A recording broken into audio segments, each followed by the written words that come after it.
We could start with looking at some of these games of yours, just real quick, Mm. not like a full analysis, but maybe some Ah, pointers. okay. So this was your oldest game against me. We've played 4 games so far, Yeah. and you might have noticed I sent you a couple challenges Mhm. just today. Well, I sent you one because you can only send one at a time, but I'll send you another one after you accept that, so we can keep Yeah. playing Yeah. practice games. Mhm. So this one I have white, you have black, Mhm. and I just played this kind of normal stuff because we had just learned it at that time, right? This Italian type thing. And we discussed a few specific cases already. For example, we talked about what might happen if you played like this move Mhm. and someone is on autopilot and you get this pin, right? This is one of our early lessons. So I thought to benefit you a little bit more, I would do something more more challenging just so you can see what that's like. Mhm. So this is considered to be one of the mainline moves now. D3 is also a major move, even if you don't follow up necessarily like the way that I showed. Mhm. But yeah, they're kind of different but very similar. So the thing with C3 is it's preparing D4 straight up, just a Mhm. one move, taking the whole center type deal. So that's what Mhm. I was trying with you. And you played D6, which is a developing move, which is good. But I do want to mention that in most openings, you want to eventually play D5 as black. That's a pretty Okay. good heuristic device that this is a move that you typically want to do to open up the center and make all of your pieces really active. Uh So huh. when you play D6, it's a good move, but it's a little bit slow if that's something that you're already familiar and comfortable doing. Mhm. So the way you might go for that instead is like this. Just Mhm. play knight f6. And it doesn't stop me from playing d4. I can still do Mhm. it. But it's okay. You can still play d5 in the end. You have to play this check so you don't lose your bishop. And Yeah. then whatever I do, you can do something like this, just as an example. Mhm. Mhm. Quickly play d5. And now everything should be pretty good for your development. Your bishop's going to get out. The other bishop's gone. So, like, Mhm. you don't really have to worry about where you put it. And after, for example, something like this, your knight's going to keep a good square in the center. Your knight on c6 doesn't have to go anywhere anytime soon Mhm. because it's putting pressure on d4. You're going to castle. I'm going to castle. It's just a normal game. Okay. So that's just something you could do differently for the opening. Mhm. But let's focus a little bit on like where the tide really turned in the battle. Now here, I was able to Mhm. get something very similar to what we had talked about in class, right? It's a little Yeah. different though, because even though I want to play knight d5, Mhm. and you haven't castled yet, the center's also kind of opened up. When you Mhm. haven't castled, you can usually go for this h6 and g5 thing like what you did. Mhm. So I think this part was actually good. You applied what we did. But because you played d6, which is kind of slow, it's a Mhm. little bit easier for me to open the middle of the board and attack your king differently. So Okay. I want to play a move like e5 Yeah. after I castle, so I can bring my rook to the middle, attack your king. Mhm. So these kinds of things are kind of in the cards now because of the move d6. And this is not stuff that I would expect you to like figure out ahead of time when you're playing this, because you're gonna be like, d6 is a good move based on the things I learned, and you'll just play it, and it's true. But this is kind of how someone with a lot of experience in this position might show you the small difference between d6 and d5. Mhm. So whenever someone does something like this, where you play all of your expected moves, and then something different happens. For instance, a few moves later, you lost this knight on Mhm. d4. Right. You might want to pay attention to how we arrived in that position, so you can try to do the same thing. So you can put that same kind of pressure on your opponent in the future. Mhm.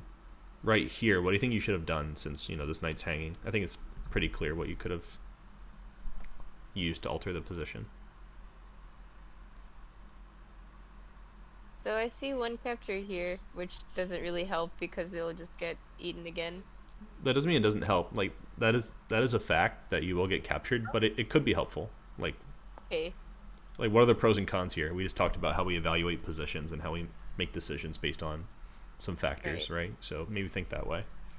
Yeah, so then if I do that, then obviously like the knight can't capture here, or it can't continue pressing this Weak spot, yeah. territory. hmm Yeah.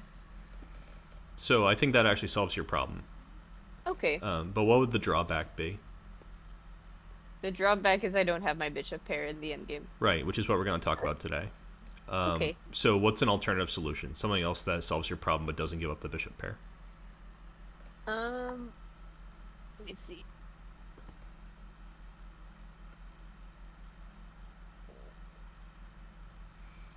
I mean, I could also just take with the knight. Yeah, that keeps the status quo in terms of what pieces are on the board. You know, I lose a knight, you lose a knight.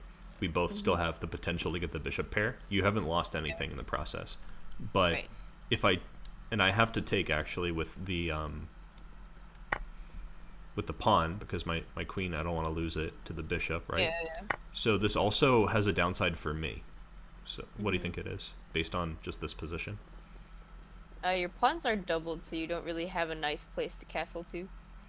Yeah, there are downsides for casting on either side. Luckily, because I have so much space, which is another thing we might talk about today, Yeah. I can suffer that consequence and still be fine. For instance, even though the queen side is all open, because I have this barrier of pawns in the middle, you cannot easily open the queen side to attack my king. Right. So it's more of a dynamic compensation. If you had time to break down my space, yeah, my king would be unsafe compared to your king. But yeah, the doubling of the pawns is pretty serious. Here you could either back up to keep pressure on that one spot, or you could come back here to kind of head off any pieces arriving on b5, and also just be tucked away so that you could maybe bring this knight over. If your bishop was here, you'd be blocking your knight. So this is like a harmonious way to develop your pieces, at least in a sort of simple way. Once you lost this knight, I don't think it's really that critical to analyze the rest of your decisions. Once you're down a piece, it's pretty hard to criticize. Sometimes you could like talk about what would be the best way to put up resistance, but I think there are better things for you to look at right now. Okay. So this is our second game where you had white, and I was just keeping with the theme. I wanted you to drill this particular way of developing the pieces for a little bit because it's like your first opening. And in class, we talked a little bit about how you can go for this weak spot, right? This is our fried liver attack. So I wanted to see if you would do it or if you would choose something a little more prudent. And, you chose castling, which is, it's a fair move.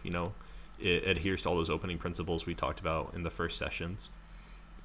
But it does also invite me to snatch this free pawn, to be ready to try to punish me for it. So in light of how things went, you played d3 and I escaped with my pawn. Is there any way that you could maybe be more aggressive to take advantage of the knight being in the middle, or even more importantly, the fact that I spent 2 moves in a row, wasting tempo with one piece? Right.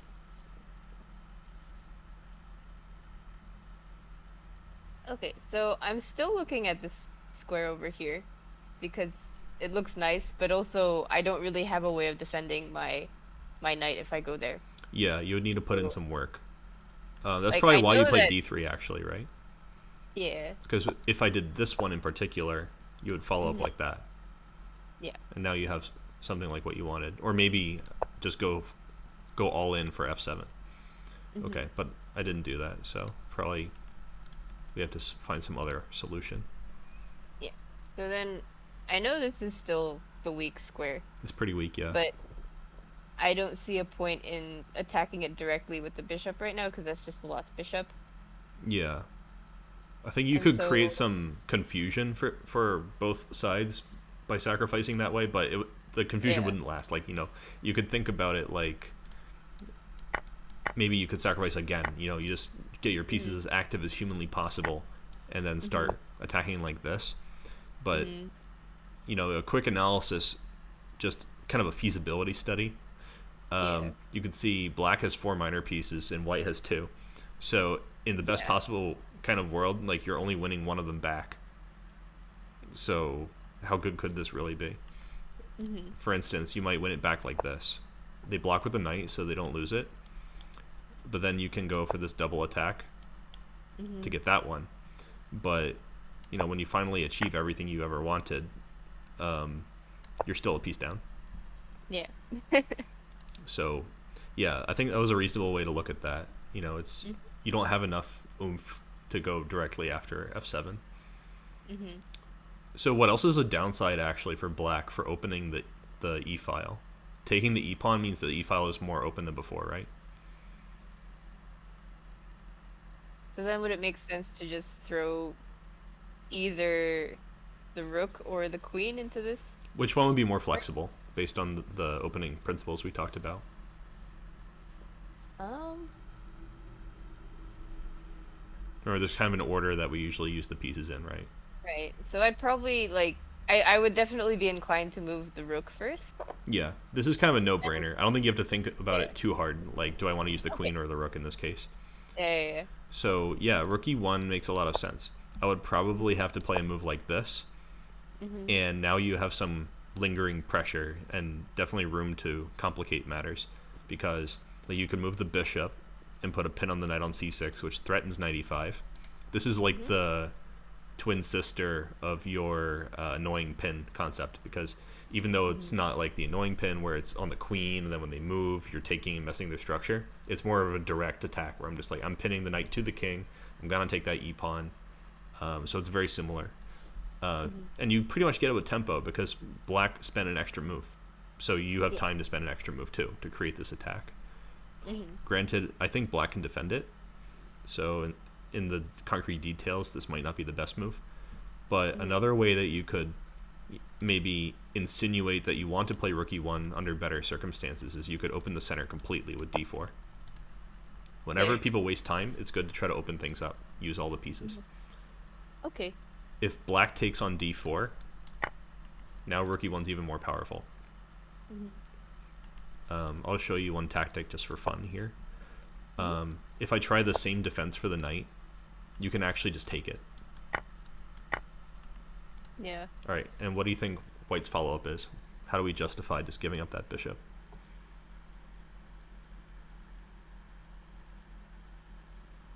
Oh. Knight c3. Yeah, very good. That was pretty quick too.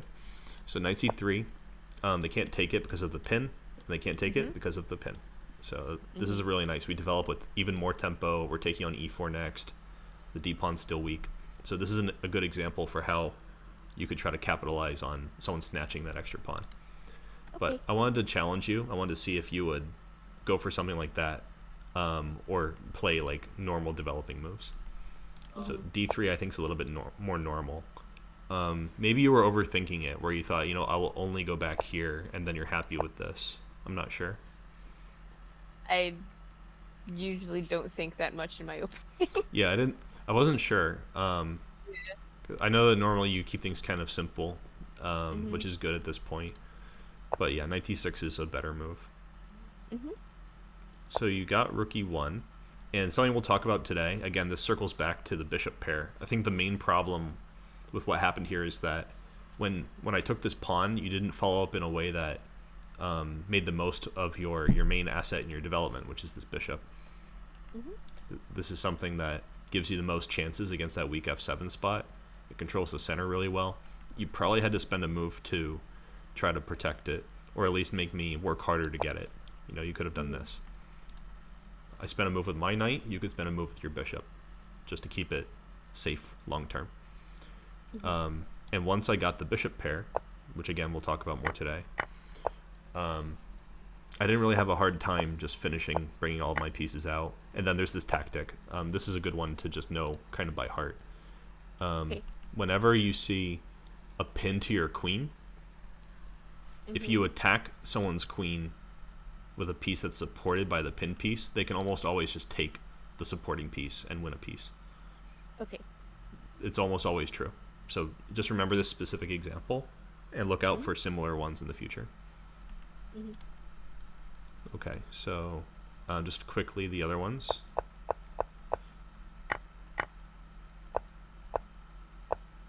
This is an example of don't move the f pawn.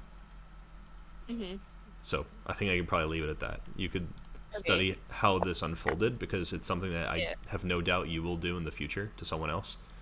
Okay. So just try to remember this one. This is a kind of classic combo where Yeah. whenever someone has to block the pin, since they only have Mhm. that one way, like what we discussed in class, if you have multiple attackers on it, you can usually start some kind of huge attack against them, even if it's not checkmate. Like Okay.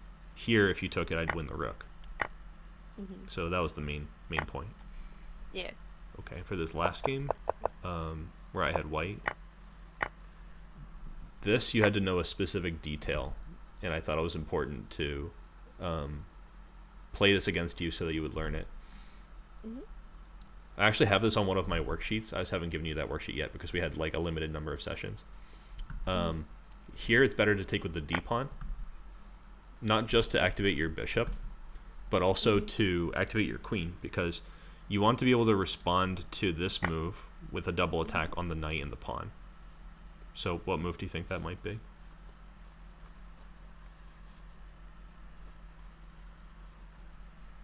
I mean, if it's double attack, then it has to be d5. Not d5. That's not safe. Okay. Oh yeah, it's You're close though. then d4. Yeah, that's right. So this move also prevents the move pawn d4. So even if Mhm. d5 was a safe square, they would be able to defend the knight and develop. But when you play this, it makes it impossible. They have to retreat. We take this Mhm. one. And now after queen e2, we can trade that as well and use our bishop pair. So Mm. we'll talk about why the bishop pair is so good now, because we've been building up to it a bit. It's kind of showed up in all of our games that we played against each other in some Mhm. form. And that's why I thought this was the strategic motif that was the most important to see at the end of our chess Kickstarter plot arc. There are a lot of tactical themes, strategic themes, I mean, Mhm. but this one's probably the most common. You know, we played 4 games, and without even really trying, the bishop pair became important in all of them. So let's get down to it. First, the definition of the bishop pair advantage. A bishop pair, you say that you have the bishop pair when you still have both of them, the light bishop and the dark bishop, Mhm. and your opponent has either one bishop left or no bishops left. And normally we're not talking about like material down positions where like you just took a bishop for free. But some things about the bishop pair apply in material up positions too. But of course we'll restrict ourselves to studying realistic situations where the players are on like pretty even footing, because in those situations you really have to demonstrate an understanding of like what is good about those pieces and that imbalance. Now you could probably fill in the gap, like the bishops are long range pieces, so they're going to do better in situations where the long range matters. The pawn structure is what determines whether or not long range or short range is important. You might think of an analogy to like real combat. There are probably situations where you'd want to be able to attack like from a distance, if you're thinking about like maybe archers in medieval combat, or like over Mhm. the horizon helicopters in modern combat. But there are other situations where that doesn't matter, like fighting in urban terrain, for example. So the situations where long range doesn't really matter, you can liken it sort of to that realistic situation. Mhm. In positions where everything's blocked by the structure, the bishops are weaker. So if you have pawns that are all pushed up against the other pawns, unable to advance, or if their advancement would result in some kind of very unfavorable transformation, then the bishops are blocked and the knights are better. The reason for that would be that it takes the bishops longer to take up useful squares, Mhm. and the knight's ability to jump over things would mean that they can quickly move from a good place to another good place, or even from a bad place to a good place. You know, it doesn't matter. Mhm. And open positions, ones where lots of pawns have been traded, so the remaining pawns might be blocked or not want to advance, but there are just not that many there. Mhm. Or situations where the pawn structure is fluid. Those situations are ones where the bishop pair is pretty good.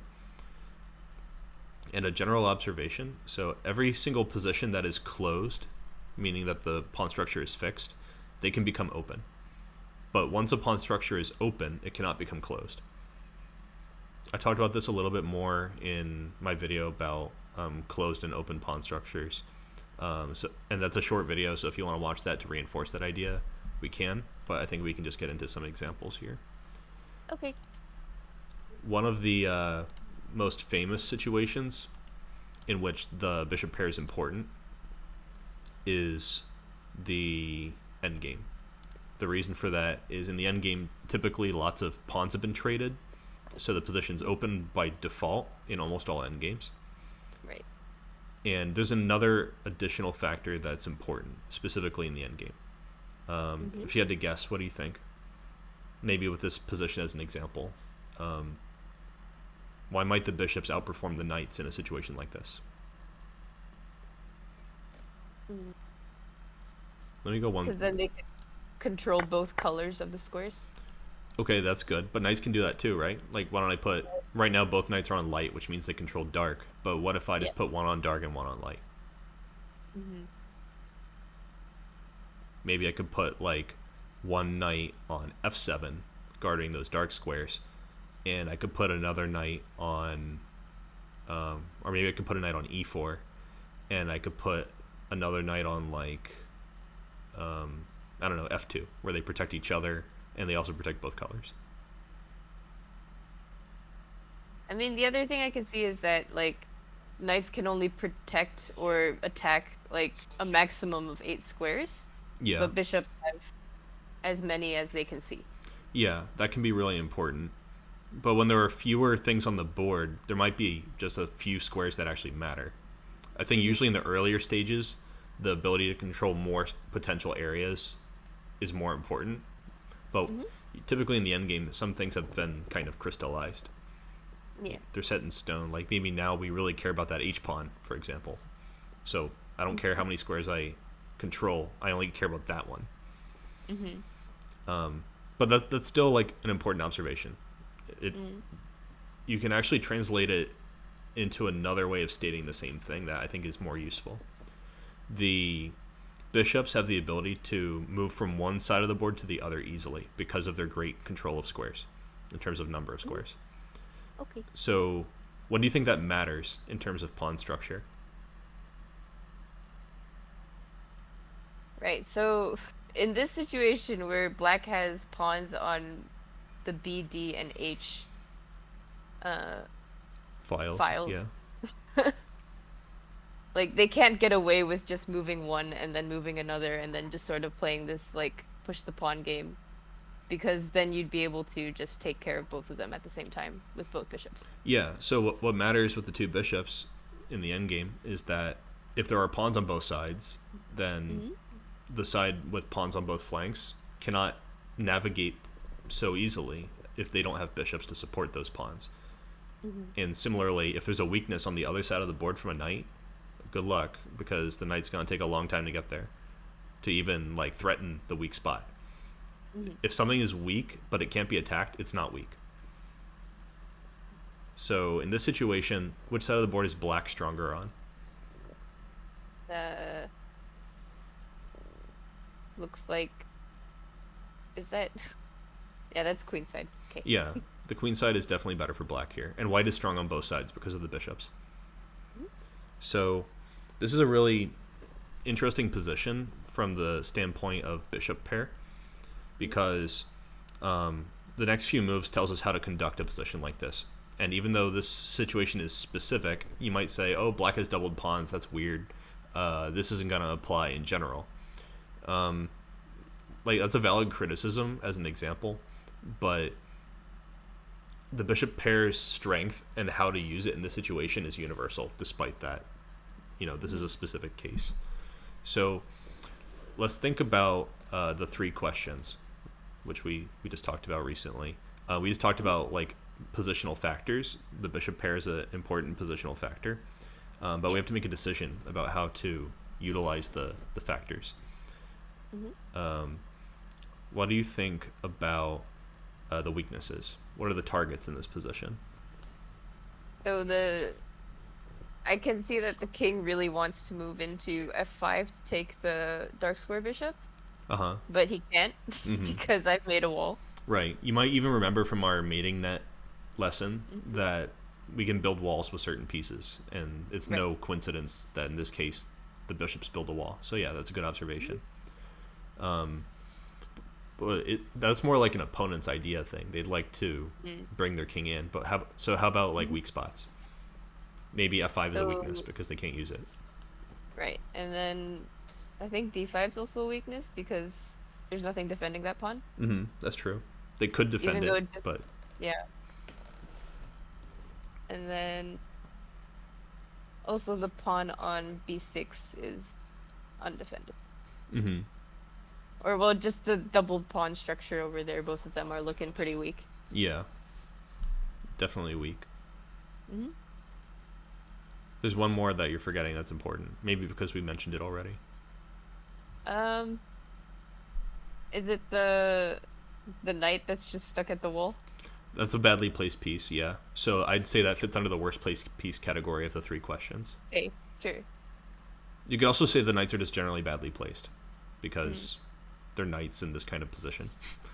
yeah. Um, Otherwise, the king is also just out in the open, which is, I guess, okay in the end game, but at the same time, he's very close to the wall that it's building. it's probably the best within reason for this king because like if you Mm, move it to the queen side, that's not making anything better. It's almost like you're putting too much strength in one place. Like mm-hmm. you're putting all your pressure on an area that doesn't matter. So it's actually good the king's on the king side. Maybe they would rather have it on like g4 or something or h3. I don't know. Or maybe e4. Like those are not really possible places, but you know, like let's if we're just using our imagination here, maybe the king would be more active if it came to white side of the board to be an Sure. attacking piece in the end game, which we also talked about in our rook and pawn endgame lesson. How the king is an important player at this late hour. Mhm. Um, yeah, the thing I'm fishing for here is that the h pawn is also a weakness. Yeah, So every single pawn for black is weak. yeah.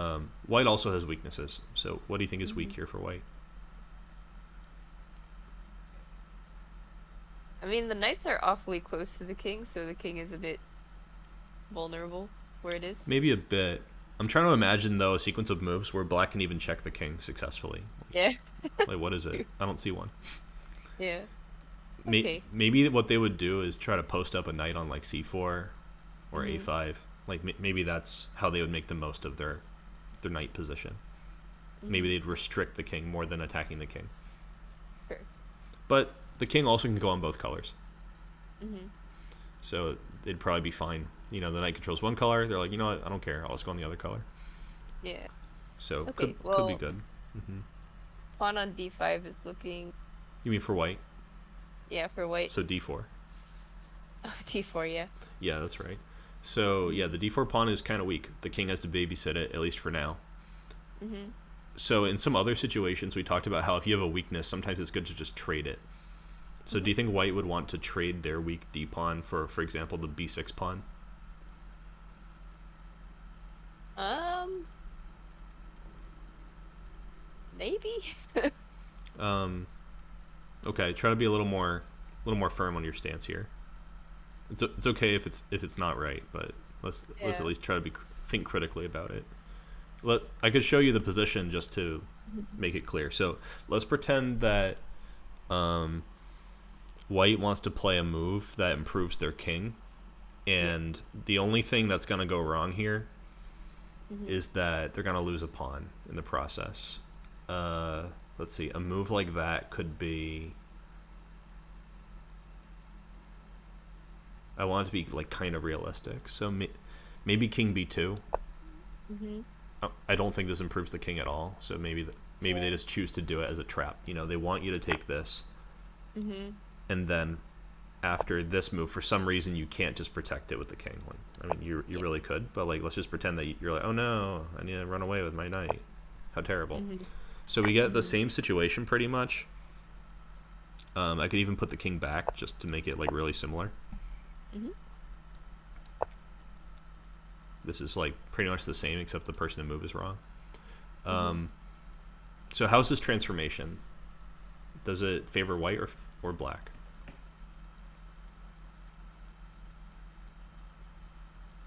I guess white is still favored here because even though, I mean, in terms of material, black is still up one pawn, but the bishops can just move around pretty freely and get rid of them when it's needed. Yeah, white might be still better, but how about Mhm. compared to the position earlier?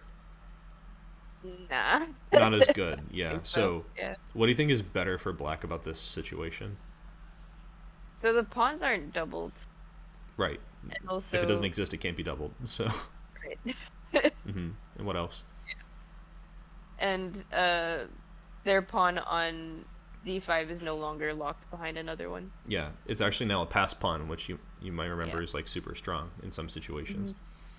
So definitely these are things that favor black. A general principle that you could extrapolate from this example. I mean, you can just take my word for it. Hmm. You'd probably need a lot of examples to arrive at this conclusion yourself. But in general, if you have an advantage in the endgame in a situation like this, if someone has weak pawns, don't trade them off. You really should get them for free. So Hmm. there's no reason to give up this pawn and trade it like that.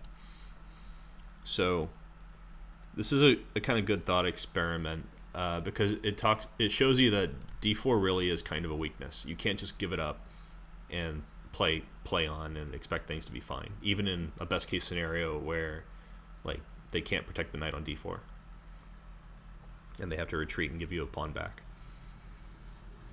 Another nice thing that you can get from this variation is that for the d pawn to be weak, it actually needs to be um, blockaded by the pawn on d4. Hmm. So, leading question here: does black have any unblockaded pawns? Uh, Blockade meaning it can just be captured if something. Blockading meaning it's weak and they can't move it anywhere. Okay. Uh, I guess the one on h5 is okay, but It's not blockaded. Yeah, yeah. it's weak, but they could advance it. You might think, Hmm. so what? Like I'll hunt it down. That's Yeah. I think that's accurate in this case, Hmm. but you might have to do some gymnastics to actually get the pawn if it's a moving target. Right. So a good way to think about weaknesses is we'd like to make them a stationary target. Hmm. So you might want to just blockade that pawn on that basis. Do you think the b pawn is blockaded or no?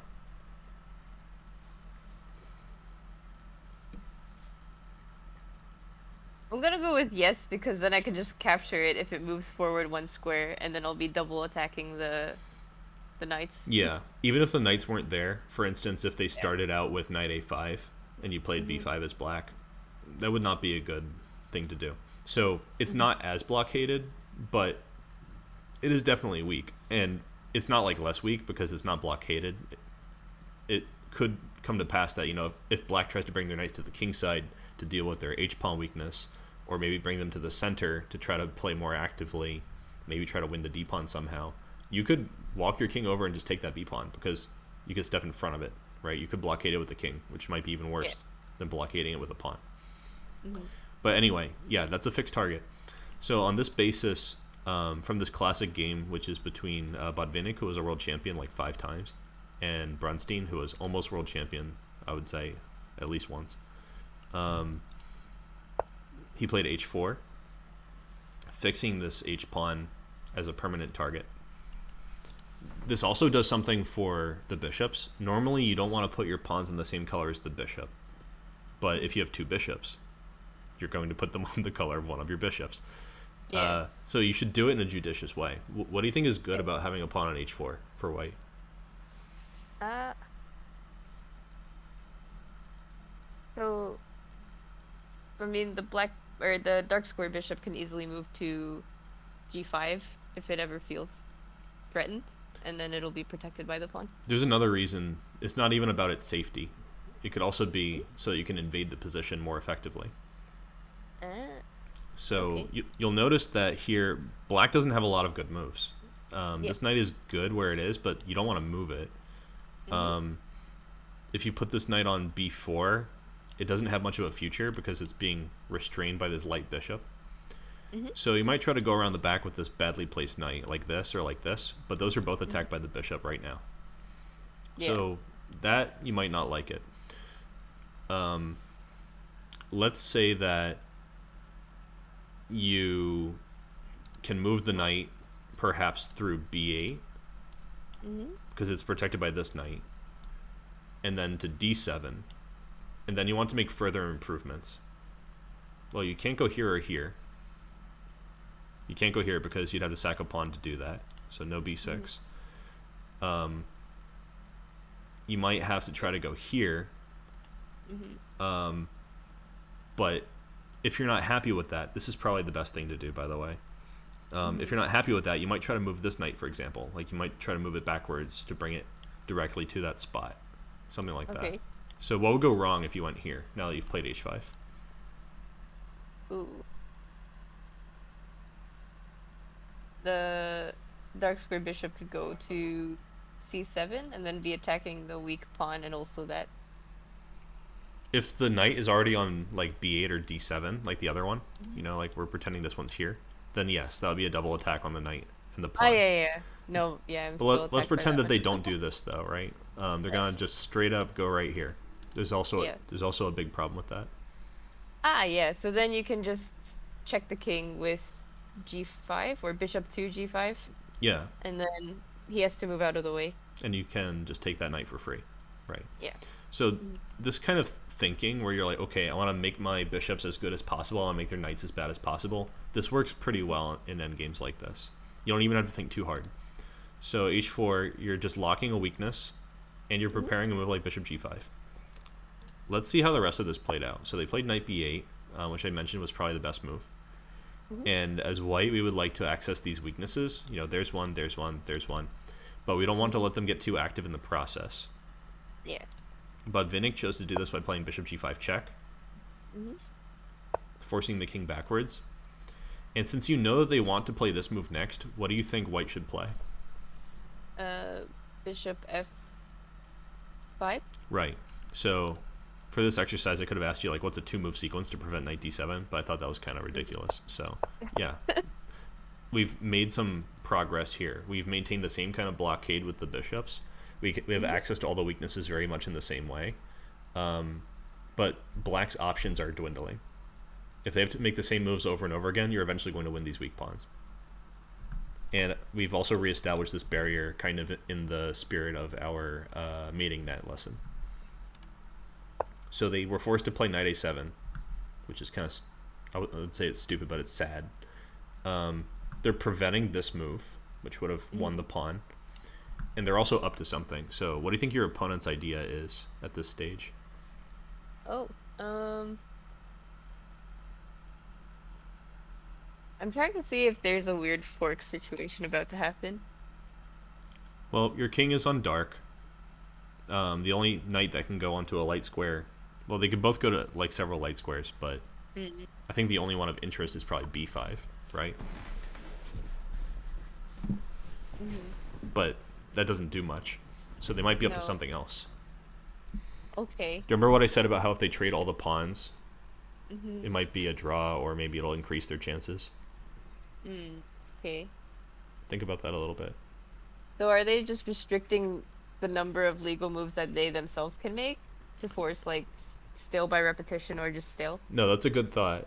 The problem is they're not actually reducing the number of moves that they can make. If they ended up stalemated, like unable to move the king, they would just be forced to sacrifice one of their knights because they still have legal moves. Yeah. The number of good moves they have is dwindling, but the number of legal moves is almost the same. Yeah. Okay, I see. So now this prepares b5.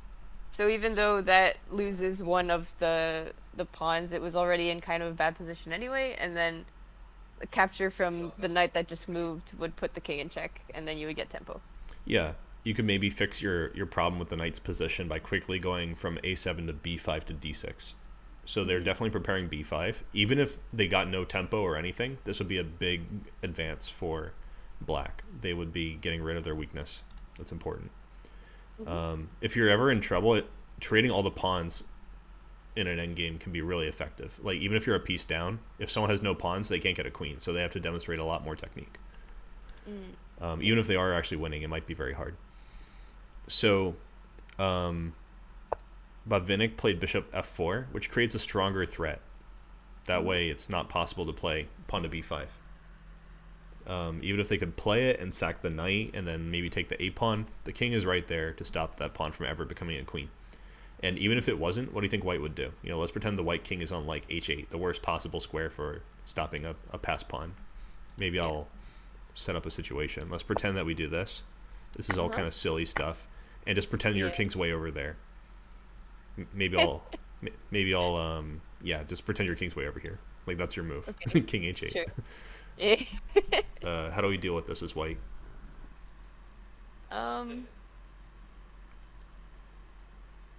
So it's still gonna take black 3 moves to get to queen. Yeah. Which means that I could just go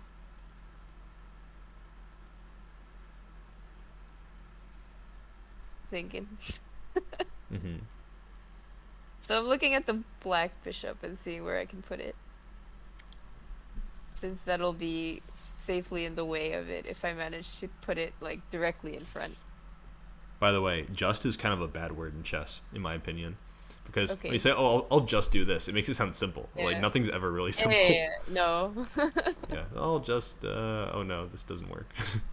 I say that all the time, though. I'm like, "Oh, can I just do this? Can I just do that?" And the answer is like, "No, it's never, never true." Yeah. All right. So if the king is all the way over there and it can't do anything, then yeah. Just pretending. Well, let's start with something kind of basic. Let's pretend that you just want to take this knight. You know, our king is on a8. It's our move. Yeah. Is that okay? Can we do that? Well, actually, so king h8 was our move. So let's pretend that the pawn's already here. Can we take the knight? No. Why? Because then it'll become a queen. Yeah, they'll play before a2. We can get there. And the bishop can go here, but that doesn't help. Right. Yeah. So what does that mean we have to play? You can kind of draw a conclusion from that line. You know, they already went here. What do we do? So then would it be this thing? Yeah, that would be better. Okay. There's another way that you could go, but it does forfeit your ability to attack the knight. You could also play. Let me see if I can get fancy with the colors. Yeah, you could play this one. No, I'm sorry, you can't play that one. I forgot that I already made the pawn move. If the pawn hadn't gone yet, that would be good. But you could go here too. So that when they... No, they already moved. See, I keep forgetting. I was thinking you could go here, and then when they take that next step, you go here, but that doesn't work. Yeah. Okay, so you really only have bishop b1. That was my original idea, so that makes sense. Okay. Okay, so that's just a thought experiment to show you, like, the bishops are also really good because they can defend at a long range. They can attack, and if anything goes wrong in like 2 moves, you can just bring it back most of the time. Okay, so they played knight c6 to deal with that, and they're still trying to play b5. So how do you think white should deal with that problem?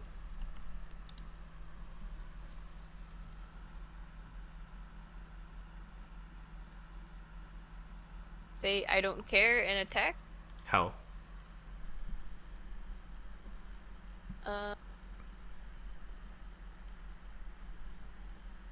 So if they're going for b5, then I think it's safe for this bishop to go over here, right? Okay, so you played bishop to d7. I'll play b5. Yeah. Oh no. Okay. Or. I don't think it's that good because no, it's not. I think because they'll still be in check. Even if you're not in check, like, the weaknesses are just going away. Like, you could take on c6. I could take with a pawn, like this kind of thing, and then, like, what are you gonna do with that pawn on a5? You know? Yeah. Okay, so in a similar vein, you could play bishop d3, and this is what happened in the game. Just say no. It's like the Dare program all over again. Just don't let them play b5. Yeah.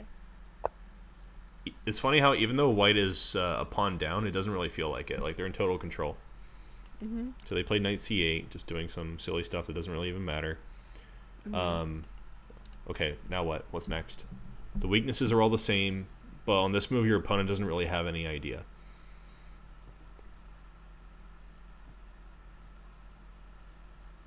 Your pieces are Can I both just pretty well placed. Hmm? yeah, can I just occupy b5 with the bishop? Occupy b5. That's probably pretty good. Um,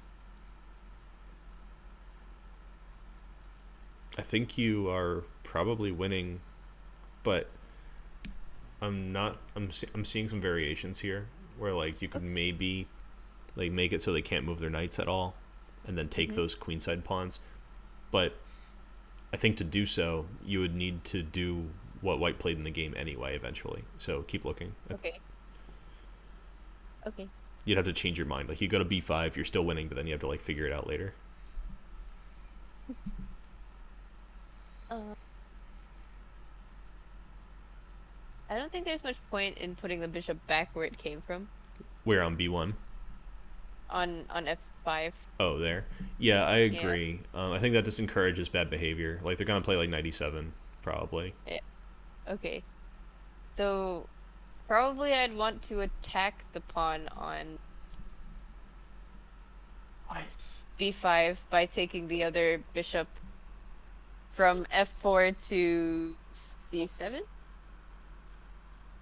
That's definitely a good move. It prevents Okay. them from moving the knight on c8 like ever again. Mm, So I like that.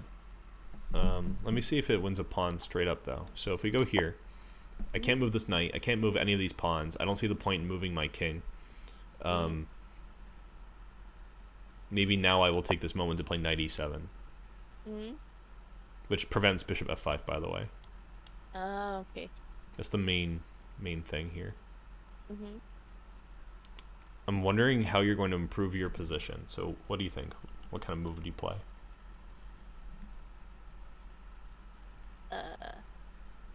I mean, now that the knight's out of the way, I can move the king to b4.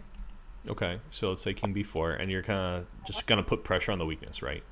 Yeah. And eventually trade one of your bishops for a knight and a pawn. Sure. That would restore material equality because you're down a pawn, Mhm. but the b pawn would be accessible after that. So that makes Yeah. sense to me. I think the caveat here is that I have an active move right now. What do you think the opponent's idea would be after king b4? Just to practice these three questions. Okay. So there's knight c6. Yeah, but that encourages you to do what you wanted, right? That's Oh, true, yeah. maybe under. Yeah, actually, I think it would be fine. Maybe it wins the d pawn though, and that's something that we talked about. Like maybe that's not good. Yeah, I think knight c6 would at least repel your idea, because if you go Mhm. here, they take this, and because this is check, you actually can't do it. Uh, So I think that you would have to go back. So this probably does kind of mess up your idea. I was thinking knight okay. g6. I don't know if it's better than knight c6 though. It was just Uh-huh. like an active move in my mind. Here, you could play a move like bishop g3 or bishop d8, but then you're not really winning the b pawn. Mm-hmm. And you could take this to get rid of your problem, and then play king b5. But this initiates some kind of race where like I'm going here or here, and I'm taking Yeah. either your d pawn or your h pawn. Probably I would take the h pawn. Yeah. So then whatever advantage I have is about gone at that point. I think you're still winning. For Mm. instance, you could take here, Mm-hmm. and if I take, you win, because like this is a king and pawn end game where you have to play 1, 2, 3, 4 moves. I have to play Right. 1, 2, 3, 4, 5 moves, and it's your Yeah. turn. So you're Mhm. 2 moves ahead of me. Like you should win this. Okay. It's a pretty simple race.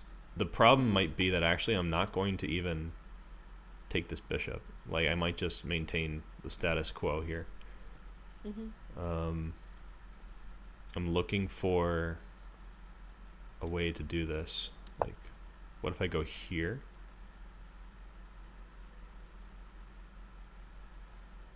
Oh, you know what might be clever? Maybe go here. Ah. Just say like, you have to back up so you don't get access to my weak pawn, but Mhm. I'm gonna keep the same threats. I Is it still o- want to go here and take this pawn Yeah. maybe, or go here and take this pawn. So like Yeah. you lose your extra pawn in exchange for activity. This might be the problem here.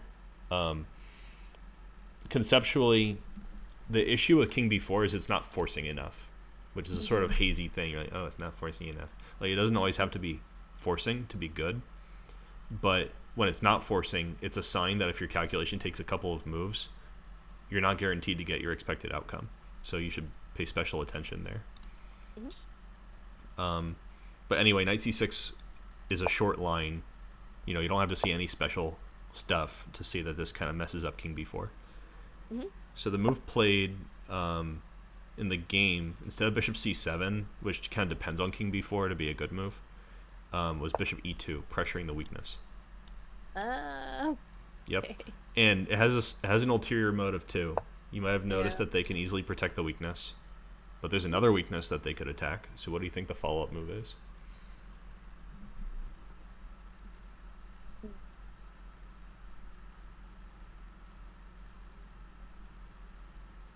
So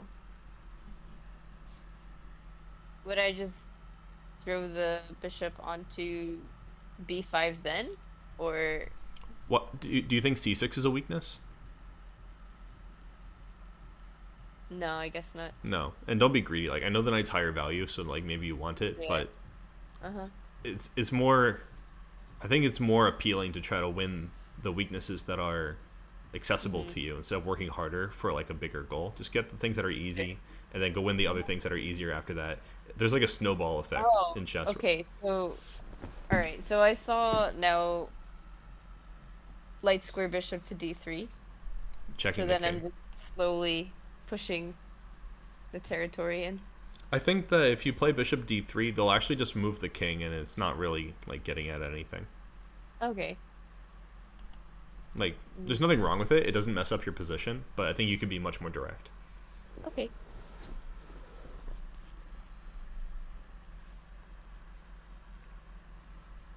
Every time I'm missing something, I now check for en passant, which doesn't exist right When now. in doubt, en passant. Yeah. Otherwise, there is also the dark square bishop to c7, I guess. Well, we just talked about that pretty much, Oh, yeah, right? true. It's, Yeah, that's it's a small yeah. difference because the activity of black's king didn't really matter very much in the problems that you had in that line, right?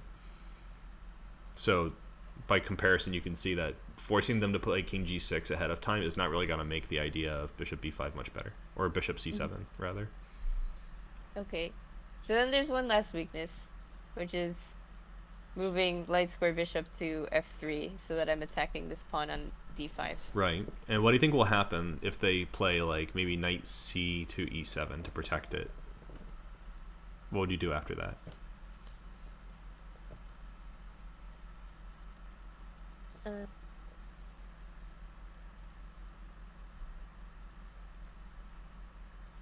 I'm just trying to like follow. Yeah, no problem. I'll draw an arrow. My brain is loading. Buffering. Yeah. So we just hit this pawn, they defended it, Yeah. and now it's our turn.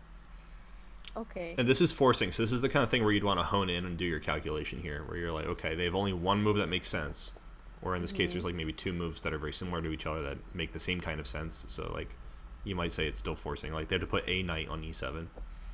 Yeah. Maybe we don't know each one, but it makes sense to take the worst place one. At that point, they really can't move their knights or their king. Like every weakness is under attack except for the b pawns. So that's when you might want to hunker down, focus, try to find the winning move in a real game. Okay. So I don't think there are any safe checks, so I won't check right now. Yeah, I agree. I don't think there's anything really safe. Yeah. So I can attack this. Oh, sorry. Yeah, it's with, okay. With this one? And then the knights are stuck protecting each other. The king is stuck Yeah. protecting h5. They can't move the pawns, but it's their move. Yeah. Pop quiz. Do you remember what this is called? We talked about this a bit in the endgames part. It's a funny German word. Starts with the Z. Yeah, yeah, Zwischenzug. No, other one. The other Z German word in chess. Zugzwang. Yeah, that one. Yeah, Yeah, Zwischenzug is a funny one, but Zugzwang, which I think is even yeah. funnier because like it's almost like you had to work hard to come up with such a weird way to call this idea that you're like making somebody make a move that they don't want to Yeah. make. Mm-hmm. It's like Schadenfreude kind of move. I mean, kind of word Yeah. where It's a yeah, very specific yeah, situational. it is. Like I don't think anyone would use the word Zwischenzug in like regular conversation ever. No. Okay, so in the game they played Bishop D3, just biding his time. Hmm. This game was played so long ago, like they had analog clocks, so I don't think they even had like increment or like move 40 pressure because there were adjournments back then still. So I don't think it was anything like that, like why he would repeat the move. He might have just been like testing his opponents, like, hey, are you gonna blunder right now? Are you gonna do something stupid? Like, there's no harm in just like repeating the position one time if there's a reason that like you might gain a little bit of extra time in modern chess, or if like your opponent could blunder on that move because there's some hidden difference between the few options they have. So like maybe that's why, like it's a little psychological thing, but like there's no reason not to just go here. Hmm. And we see that it becomes the same as the game because he repeated the moves, then went to f3. He chose this knight because the other knight is miserable. Hmm. I think if you go here, you straight up lose this pawn, as well as running into the same thing that you mentioned, Bishop G5. Yeah. I think both moves win. Hmm. Um, Actually, hold on. So, real quick, let's say they went here. Hmm. I guess you would take this, and maybe they'll go here.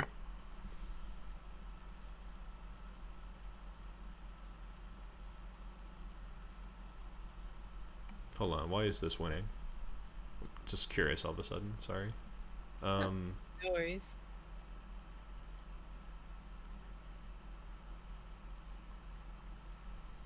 yeah, maybe Bishop G5 is not a second solution. I think only this Okay. move. Okay. Because when they go here, Hmm.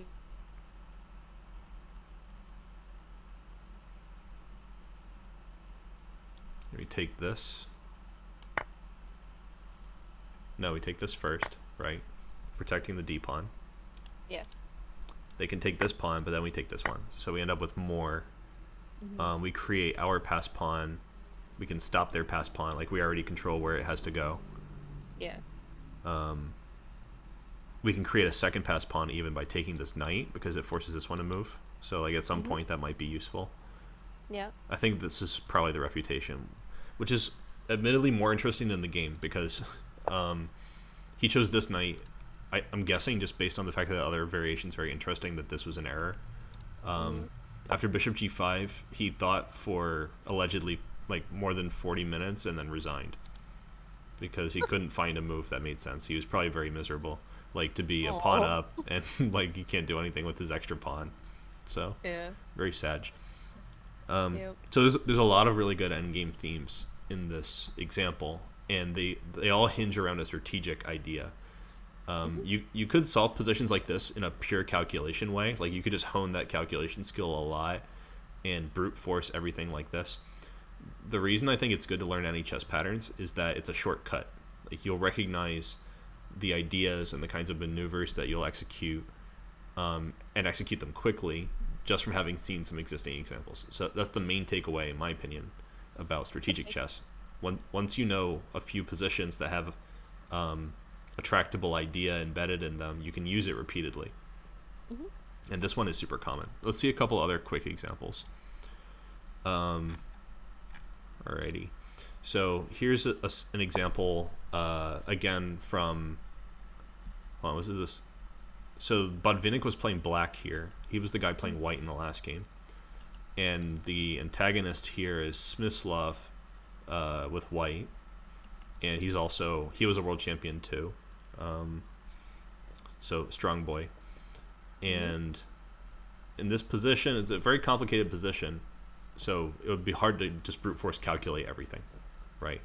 The end game, even though calculation is like maybe more demanding because the pieces have so many options, I think it's easy to hone in on the main themes sometimes. Like there's weak pawns, I want to take them. My opponent wants to play a good move, I stop their good move. So to me, some positions like that are very simple. Okay.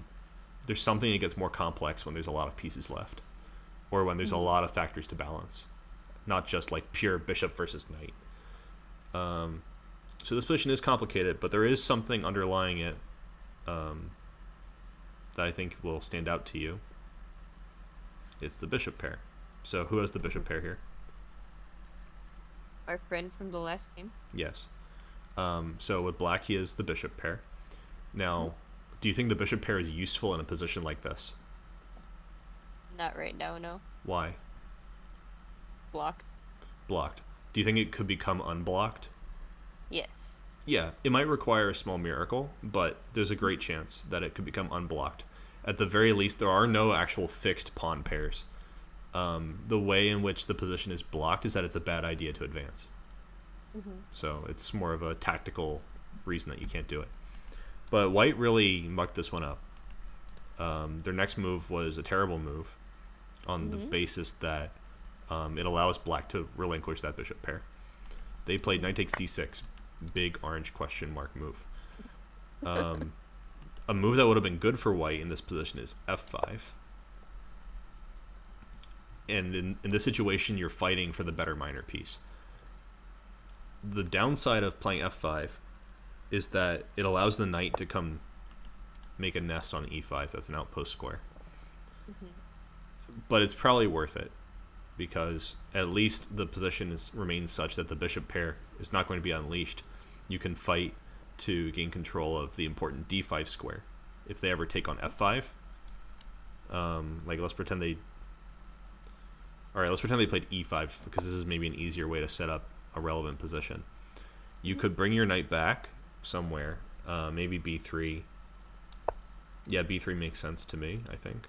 e2 also makes sense. But either way, the idea is to put a knight here, and maybe even support it with the other knight. So this becomes a good square. And your bishop is bad, but as compensation, you have a really good knight on d5. It can never be chased by any pawns. And it controls a lot of good stuff. So it's understandable that Smyslov, I don't remember if he was already world champion during this game, but like he's a good player, right? It's understandable that he made this mistake because he didn't want to see that knight get on e5. But the bishop pair is way more important than this, it turns out. So black took with the b pawn, which is good because it's enhancing black's center control. And after knight e2, black conducted the position in a good way. So if you have the bishop pair and the position is closed, what do you want to do with the position? Open it. Yeah, you want to open it. So how do you open the position here? Move the pawns that are in front of it? Yes. So which one? You have options. Good question. I'm going to go with the one that goes to f5 so that I can undouble. Okay. You might remember from our evaluation lesson that I asserted that there are only really 3 major important categories. So do you remember what the 3 are? Targets. No, that's the decision-making one. Yeah, okay. Yeah, I know we have a lot of sets of 3 things to remember in chess, but for evaluation. Checks, captures, threats. No, that's the tactics one. Okay. Checks, captures, threats is basically like how you find weaknesses. Yeah. So then there's a third.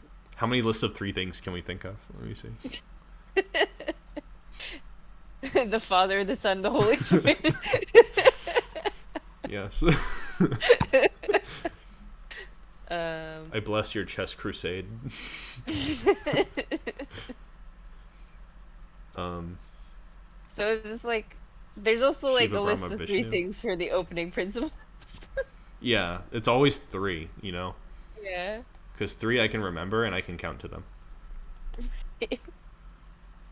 Yeah, like I have trouble counting if I'm doing something else. Like if I'm swimming laps, I'll be like, was that 9? Was it 10? I don't remember anymore. Just keep going. More laps.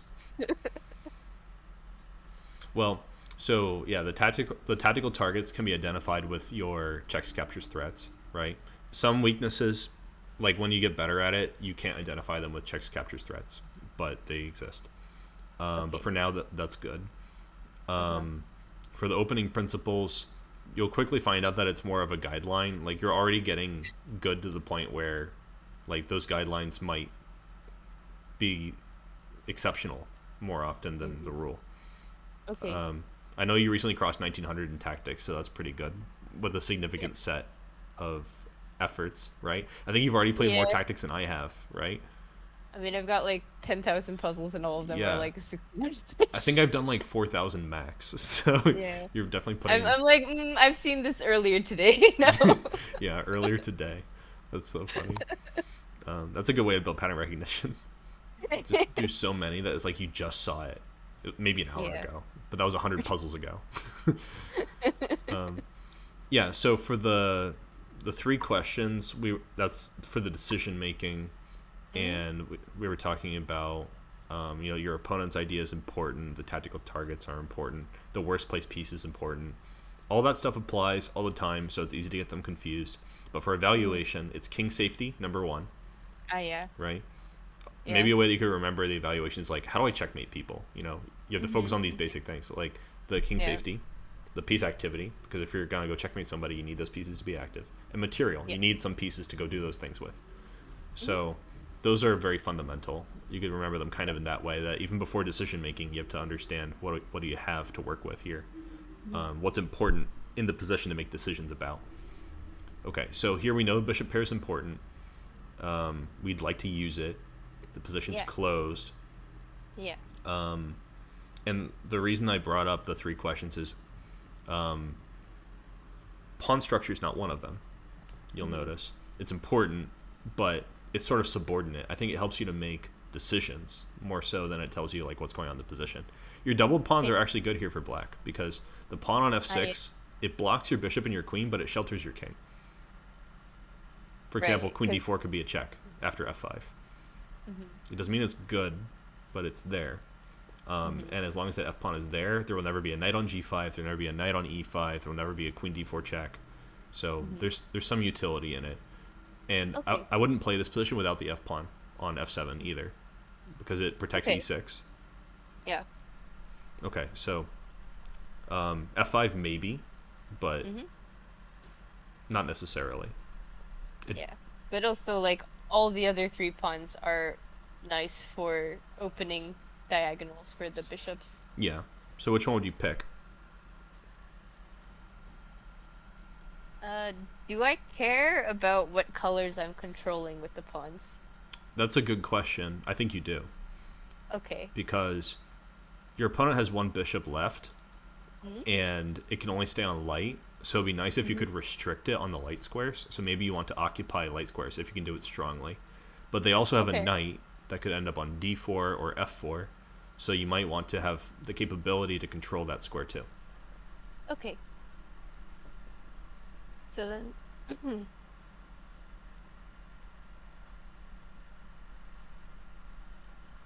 think, yeah, I might still go with c5 since after this I can then do that, and then that's attacking this. But what if they just prevent bishop b5? Like you play c5, they're like, okay, c4. Just block it. The just say no policy Yeah. at work once again. In This that I case, might start to favor white. yeah. So we're honing in now. Okay. So now now it's a 50-50. Yeah. It's like millionaire, right? You're using your lifelines here. Phone a friend is next. That's me. It's already 50-50, so I can't use that. Yeah. What was the third one? I Isn't don't it like remember calling your mom to anymore. tell you you're about to win Who Wants to Be a Millionaire? I think that's the other one. No, that one's just like the phone a friend one, and then oh no, you can make the audience vote, Oh yeah. but like We don't what's have a live Winston audience right now. Yeah, if we No, did a he's live not stream, live. we could open up a poll. We could Winston. doodle poll. All right, guys, what do you think? Everyone who's watching the recording, pause the video now and vote in the chat to Is impact it something that D6 happened or E- earlier this week. Winston's not helping at all. No, he never does. All right, one final guess. Okay. Alright, so I'm just gonna evaluate them a little bit. Mm-hmm. So if I go here, then how many attackers do I have? So I have this one. Oh, I'm about to move it. And that one. And then this person has this many. You might even be able to generalize in this in chess that if you control a square with 2 pawns, you can almost always put a pawn on that square. Okay. So it's definitely yeah, safe. because then, it's safe because my pieces are not worth as much as theirs. Yeah, everybody is stronger than the pawns, so they don't want to take back. Okay. So d5 makes a lot of sense. In fact, if they take it, they're opening the position for you, so you're making them do work for your bishops. You would get the best of both worlds if they played ed5. Like, they'd take this.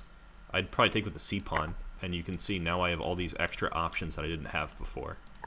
Even if I don't use them, like at this early stage of the game, I'm just happy to have lots of options because I don't know what's going to be important later on.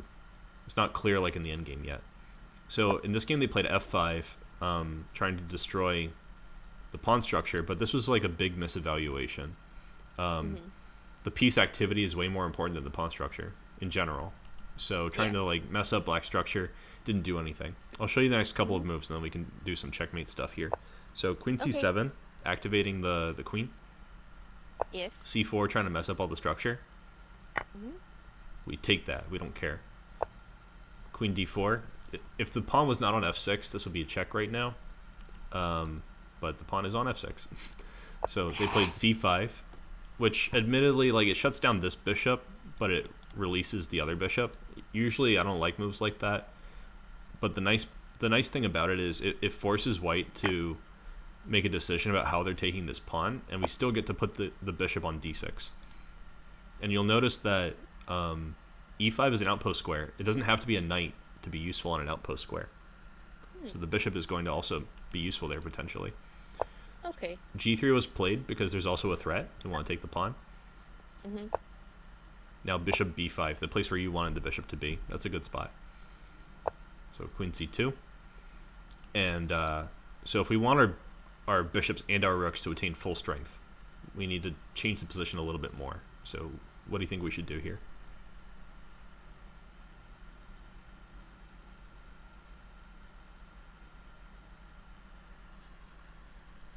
So if we're talking about full strength, then we want everything to be pointed towards, like, That king.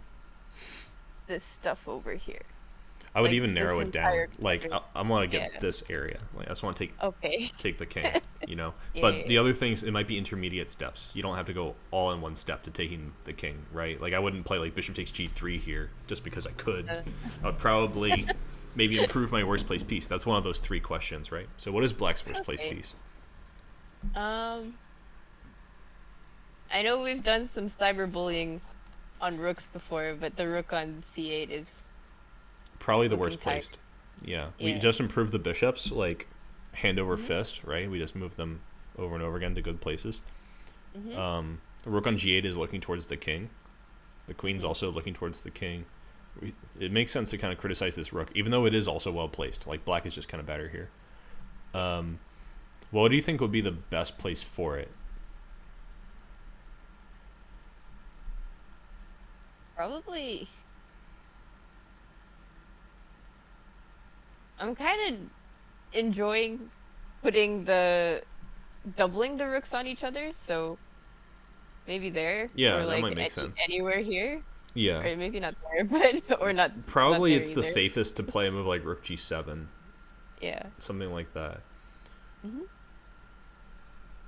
in the game, white chose a different route.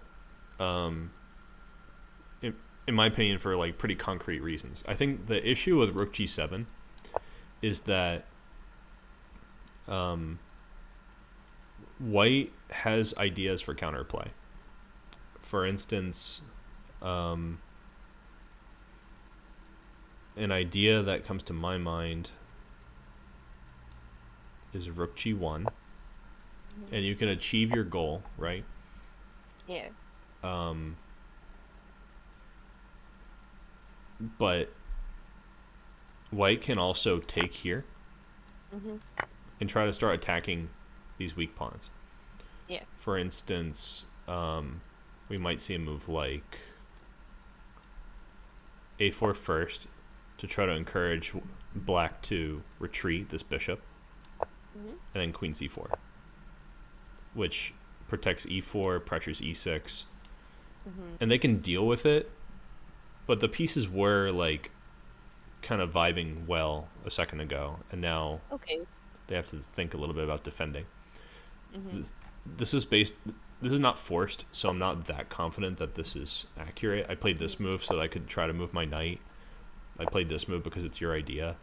I played this because it creates a weakness that I can access. So in that sense, it's like it's kind of forced, but I bet they could deal with it still. Black chose an alternative route. Okay. They chose to take on f5 to create more good places for the rook on c8. So where do you think it wants to go now? Well, now I can control the e file. Yeah. I'm not sure why, but it feels good. Part of it could be like there's an outpost square. Like you can access all of the weaknesses this way. Like you could always put the rook right here.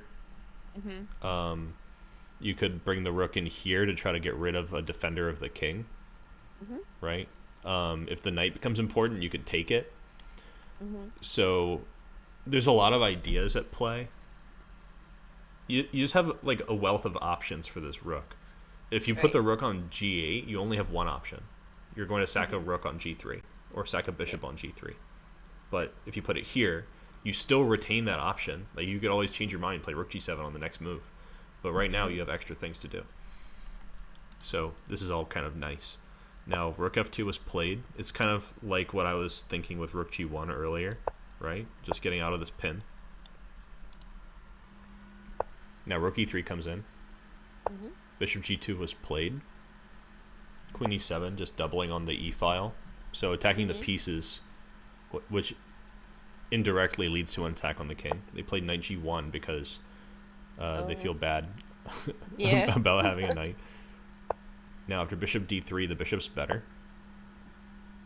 After c4, the bishop's well protected, and white is having a hard time making any moves because the bishop on d3 is enveloping the white position. Right. It's very well placed, and it has backup. Like white cannot go and start acting actively on the dark squares because of this bishop too.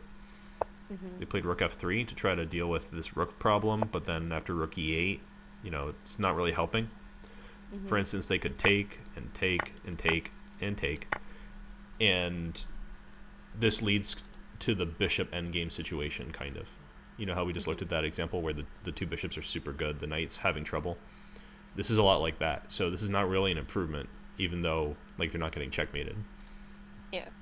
So they played rook d1. Bishop c5, just kind of improving the bishop, bringing it closer to the king. They played b3 to try to undermine the strong bishop on d3. And now black is going for the kill. They played rook e1. And after pawn takes c4, bishop takes c4, bishop f1, they're trying to trade pieces. But I'd say there's a tactic here, a winning tactic. So this is that situation where one of them's just like, draw. Yeah, maybe. I mean, for people like this, they probably wouldn't do it. No. Yeah. Usually, like, the really strong players, the etiquette is, like, if you think it's a draw, you'll offer a draw. And then if the game takes a wild turn, you might get away with offering a second draw. But, like, typically, it's like you're not going to offer repeatedly Mhm. if you're a GM. Mhm. But anyway, so here there's a winning move Mhm. or a sequence of moves here for black. So maybe we could wrap up here. I could show you one more Okay. example too if you have time, but like we could. Yeah, yeah. This is a good I'm spot to good. break too. Okay.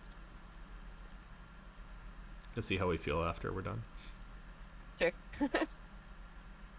uh, okay, so if I were to take the bishop anyway, then they would probably want to trade. They wouldn't take that. They would probably take this instead. Yeah, I think you're getting a sense that they have options, so it's not Mhm. necessarily forcing to take on f1. Right. So then I need to do something that's more attacking. Yeah, it's a move to keep in your back pocket. Like you can't reject it just because it's not forcing, but it's not like where you'd want to start to have Yeah. an effective like rapid convergence to the solution. So what's the most forcing move in the position? I'm trying to spot check and I do not see check. Okay, is no check. So next forcing captures, right? Mhm. So what other captures do you have? There's this one, there's this one, there's also this one, and that one. And that's it. And that's it. Yeah. Okay. Now bishop takes g1. I wouldn't even really contemplate it because this is kind of a bishop pair situation. The knight is the worst placed piece if you do the Mhm. 3 questions. So like why would you trade your beautiful, easy breezy, beautiful bishop on c5 for this stupid knight? It makes no sense. Okay, Mhm. so we could come back to that later if we're at a loss. Mhm. Bishop takes f1. We said it's not very forcing. Mhm. Rook takes f1. I think you can make the same criticism, right? It leads to a very similar situation. Right. So then rook takes b1 is the only option. Right. So let's say we do that. They're gonna Yeah. capture back, right? Okay. Probably, right? I think if they don't, then you're happy, right? You're winning. Yeah. So, yeah, I can't really see like what would happen after that. That's not stupid. Mhm. So rook takes d1, queen takes d1. Mhm. What's our next forcing move, or next most forcing thing? It wouldn't I think hurt I'll to go. use your like 3 questions or evaluation here either. Like Yeah. it might help you find some moves. I was eyeing this one before, but if I go here, then it's a double attack. But I'm also being attacked by that. Yeah, they'll take it So for sure. So yeah. they'd be happy to do that because like even if they only are trading, like they could be winning a piece even, but like even if they're just trading, they're happy. The knight's so bad. Yeah. So then, no, I can't go there. So I was looking at this move, but the queen's right here, so You're it you're doesn't on really a make you're sense on a good there. track though. If you could Yeah. safely play that move, you would win. Yeah. Yeah. Yeah. Yeah. So that should actually inform what kinds of forcing moves you look at. Like that's a Hmm. good idea. Maybe you need to do something forcing to make it happen. Okay. So then, would I start with the queen to the same square? Well, is it forcing? Like what are you threatening to do if you do that? Not much, because there's still the knight. It's not going anywhere. Yeah, I think like you kind of have a threat, but it's heavily Hmm. contingent on what they play. Because Hmm. they could all right, actually also the queen is guarding the rook, so you'd probably need to attack with a lower piece to win it. Right. So yeah, I guess it doesn't really have a threat. I was thinking like if they play something really wacky with the queen, you could play bishop takes g1, but Hmm. they couldn't do it. Or I mean they wouldn't do it. Yeah. Okay. Okay, but you're on the right track. Like we'd like to occupy this important square d5 with our bishop, but Hmm. we can't because there's a queen on d1. But you could maybe play a forcing move that deals with it. So there's a queen up here. Mm-hmm.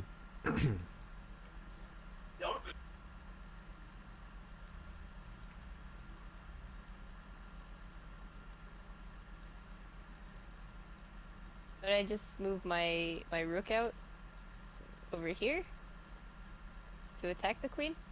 Yeah. Do they have any move with the queen that makes it so you can't play bishop d5 on the next move.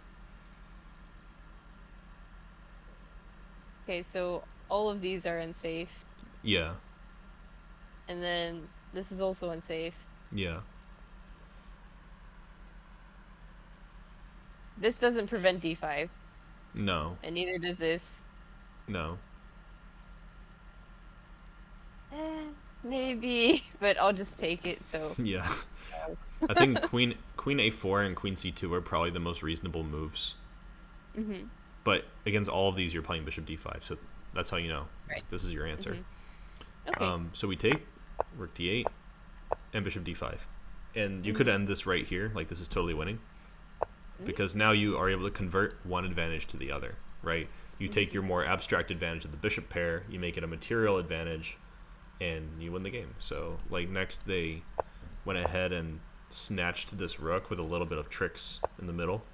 If they go here, we take with check and win even more. We win the queen. Okay. Yeah, playing queen against two minor pieces should be really nice, right? Yeah. Even nicer is that you win the knight also, like, after everything. Yeah. So that's pretty great. So queen d3, they played queen e3, putting pressure on the pinned rook. They're like, neener, neener, you can't take me. They played bishop g2. So now that they're actually threatening to escape, we take the rook.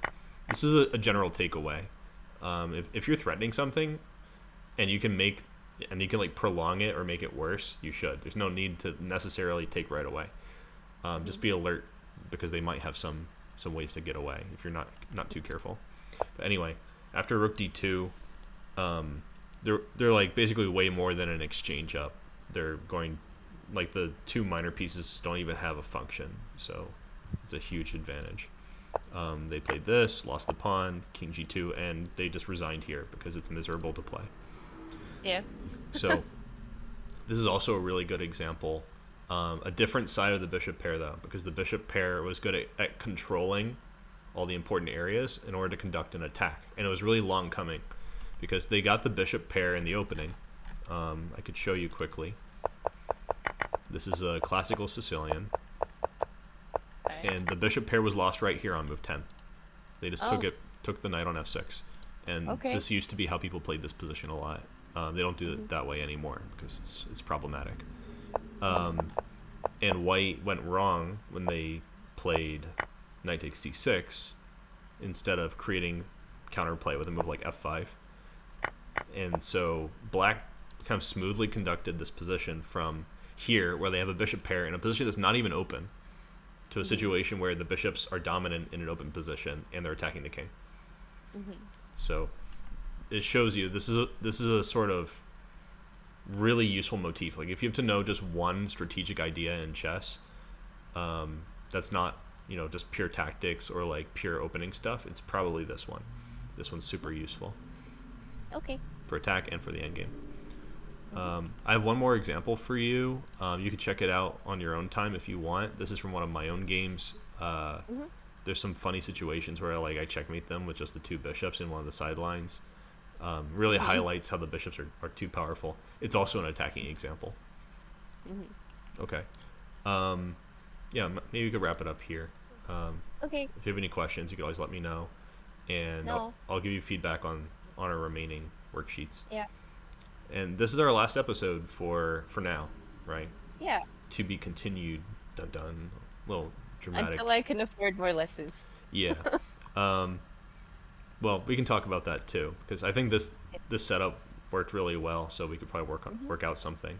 Or it's discounted too. But of course, I'd also like to see you take it as far as you can go with just this. Yeah. And I think when so. you get stuck, then we can always try again. Sounds good. Yeah, Then it'll be like the intermediate season. Yeah, exactly. And then eventually, like, the deep prep ultimate chess degen finale. Yeah, collab edition. Sure, sounds good. Alrighty, so thank you, and I'll just stop it right here.